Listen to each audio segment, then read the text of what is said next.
Dein Prompt wird ein Schneidbrett. Du schreibst mir einen Prompt, das heißt eine Beschreibung von deinem absoluten Traumschneidbrett, egal wie geisteskrank, egal wie abgefahren, in die Kommentare.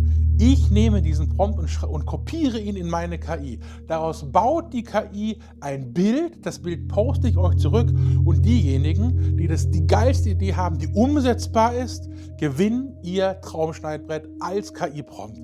Zum Start in diesem Kanal, ihr müsst mir natürlich folgen, ihr müsst kommentieren, ihr müsst ein Like da lassen und ihr müsst dieses Video teilen. Dann funktioniert das. Mega geile Idee. Machen wir so.